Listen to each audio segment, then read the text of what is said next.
कबीर ने जैसा कि अपने घर वालों को कुछ भी नहीं बताया और खामोशी से हर चीज़ को खुद अकेले बर्दाश्त कर रहे। लेकिन जी आप देखेंगे कि महविश उससे इस चीज़ के बारे में पूछती है और कहती है कि मुझे ऐसा क्यों लग रहा है कि आप गहरे किस्म के परेशान हैं और आपको कोई ऐसी परेशानी है जो आपको दिन रात सता रही है। क्या आप मुझे बता सकते हैं हुआ क्या है? जिसको सुनकर वो कहता है कि ऐसा कुछ भी नहीं, तुम सिर्फ फजूल वहम कर रही हो, इसके अलावा कुछ नहीं है। अपने दिल पे इतना बोझ मत डालो क्योंकि ऐसा कुछ भी नहीं, कोई भी परेशानी कोई भी दिक्कत नहीं है। लेकिन फिर भी आप देखेंगे कि समीर भी कहता है कि आप बताइए कि आखिर आपके दिल में ऐसा क्या चल रहा है। हमें ऐसा लग रहा है कि आप काफ़ी परेशान हैं। लेकिन जी वो फिर से अफसुर्दा होकर कोई बात का जिक्र नहीं छेड़ता और कहता है कि नहीं, ऐसी कोई बात नहीं, क्योंकि वो किसी से कोई किसी किस्म की बात शेयर करना ही नहीं चाहता। वो चाहता है कि हर चीज़ बस ठीक हो जाए। लेकिन अब ठीक कहाँ होगा? जो लोग बिगड़े होते हैं उनकी तो बस समझिए कि इनके हालात ऐसे ही रहते हैं, उनको वक्त ही ठीक करता है। पहले जी आप देखेंगे कि कबीर अब वानिया को बार बार मोहतात कर रहा है और कह रहा है कि देखो वानिया, मैंने कभी तुम्हारा बुरा नहीं चाहा और तुम भी कभी ऐसा कोई कदम ना उठाना जिससे कोई हमें मसला हो या कुछ भी हो। जिस पर वो कहती है कि बड़े भैया, आप ऐसा तसव्वुर कैसे कर सकते हैं? मैं आपके साथ कुछ बुरा करूंगी या महविश के साथ? महविश को तो मैं बिल्कुल अपनी बहनों जैसा मानती हूँ। जिस पर कबीर दिल ही दिल में मुस्कुरा देता है और सोचता है कि अगर बहन मानती होती तो आज उसके साथ ये वाला सलूक ना होता जो सलूक उसके साथ किया गया है, क्योंकि वो तो बेहतर तरीके से जानता है। दूसरी तरफ मिशाल काफ़ी ज़्यादा खुश है कि बस वो जानती है और समझती है कि इन जिल्लत को अब मैंने अपने इर्द गिर्द देखना है और महविश को रोते हुए देखना है, जिसकी वजह से वो दिन रात एक कर रही है अपना और हर वक्त यही मेहनत कर रही है कि कबीर को कैसे हराया जाए और क्या किया जाए तो सब कुछ ख़त्म हो जाए। लेकिन कबीर के पीछे महविश खड़ी हुई है और उसके लिए दुआ गो है और वो कहती है कि आपको कुछ भी नहीं होगा, ये मेरा आपसे वादा है और आपको परेशान होने की कोई ज़रूरत नहीं। इन लोगों की बातों से परेशान मत हुआ करें। लेकिन महविश अभी खुद नहीं जानती कि आखिर क्या हो गया है, क्योंकि जब उसको अंदाज़ा होगा तो फिर वो खुद अंदर से बिल्कुल टूट जाती है और कहती है कि नहीं, अलमीर ऐसा नहीं कर सकता।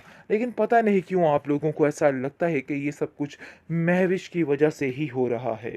बार बार वानिया से हम कलम क्यों हो रही, क्या वजह है जिस पर उसको शदीद गुस्सा आ जाता है। शक तो उसके दिल में पहले भी था, क्योंकि महविश वाले किस्से को बड़े अच्छे तरीके से जानती थी। इसलिए जी आप देखेंगे कि खामोशी से पहले तो सारी चीज़ों को बर्दाश्त करती रही, लेकिन अब उसने साफ साफ कह दिया है शुएब को कि अगर तुमने आइंदा से ये हरकत की तो नाकाबिले बर्दाश्त हो जाएगी। सो बेहतर यही है कि उन दोनों से दूर रहा जाए। और मैं बिल्कुल भी पसंद नहीं करती कि इस घर में महविश का जिक्र हो या फिर वानिया का।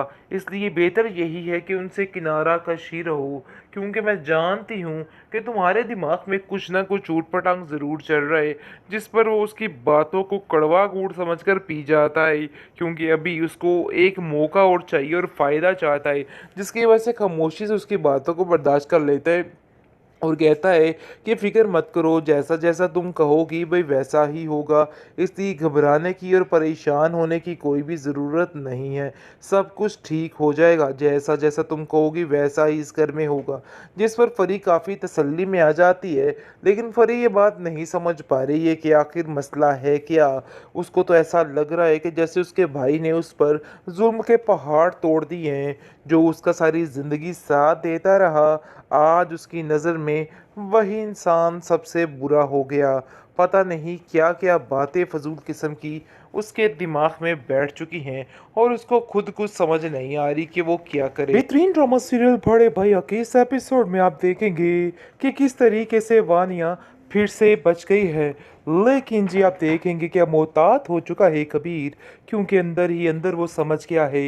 लेकिन घर बचाने के लिए अपने भाई का खामोशी उसने अपना मुकद्दर बना ली है। लेकिन ये बात वो समझ गया है कि अगर वो कुछ बोलेगा तो समीर उसको एक पल के लिए भी अपने घर में नहीं रखेगा, क्योंकि जितनी बड़ी गलती उसने कर डाली है उस काबिल कबूल नहीं है। आप देखेंगे कि समीर जो है अपने भाई से कहता है कि मुझे ऐसा लगता है कि आप मुझसे कुछ छुपा रहे हैं। मुझसे कुछ भी मत छुपाइएगा। आखिर क्या बात है, आप मुझे बता सकते हैं? जिस पर वो साफ-साफ मना कर देता है, कहता है कि नहीं, तुम्हें सिर्फ वहम हो रहा है। देखो समीर, ऐसी कोई बात नहीं है। मैं बस अलमीर की वजह से परेशान हूँ कि किस तरीके से अलमीर ने हर चीज़ को ठुकरा कर अपनी मंजिल को शुरू कर लिया। लेकिन अलमीर को बहुत जल्द समझ आ जाएगी, जब उसको कबीर की क्वालिटियों का पता चलेगा कि आखिर वो कुछ भी नहीं है। यानी कि आगे जाने के लिए डिग्रियां काम नहीं आती, दिमाग काम नहीं आता, बल्कि कभी-कभी इंसान की नीयत ही बड़ी चीज़ होती है और उसकी वजह से ही सब कुछ हो जाता है। बहुत जल्द अंदाज़ा हो जाएगा अलमीर को इस बात का। अभी तो फ़िलहाल आप देखेंगे कि महविश ये बात टटोलने की कोशिश कर रही है, भई आखिर क्या बात है, क्या वजह है जिसकी वजह से कबीर इतना परेशान है, क्योंकि वो जानती तो है कि अलमीर के बगैर उसका एक पल भी गुजारा नहीं है। लेकिन जी आप देखेंगे कि किस तरीके से ये छोड़-छनियाँ कर रही है मिशाल, और किस तरीके से अलमीर का दिमाग बह रही है कि उधर रह के आपने बिल्कुल बेकार हो जाना था। अच्छा हो गया कि आप इधर आ गए और हर चीज़ ठीक हो गई। कबीर कहता है कि अब मुझे किसी की कोई परवाह नहीं। बातों-बातों में काफ़ी डचके लगवाने की कोशिश कर रहा है वो वानिया को, और वानिया समझ नहीं पा रही कि आखिर क्या वजह है। लेकिन असल बात तो कबीर बड़े अच्छे तरीके से जानता है। वैसे तो कबीर को जाके घर में बात करनी चाहिए थी, ताकि ज़रा उसके भी सारे मसले ख़त्म हो जाते और उसको भी समीर से दो चार हाथ पड़ते। लेकिन जी आप देखेंगे कि एक दफ़ा फिर कबीर ने कुर्बानी दे दी और खामोशी के साथ इस चीज़ को बर्दाश्त कर लिया। दूसरी तरफ फरी जो है वो सुन लेती है कि आखिर शुएब जो है वो बार बार वानिया से हम कलम क्यों हो रही, क्या वजह है, जिस पर उसको शदीद गुस्सा आ जाता है। शक तो उसके दिल में पहले भी था, क्योंकि महविश वाले किस्से को बड़े अच्छे तरीके से जानती थी। इसलिए जी आप देखेंगे कि खामोशी से पहले तो सारी चीज़ों को बर्दाश्त करती रही, लेकिन अब उसने साफ साफ कह दिया शुएब को कि अगर तुमने आइंदा से ये हरकत की तो नाकाबिले बर्दाश्त हो जाएगी।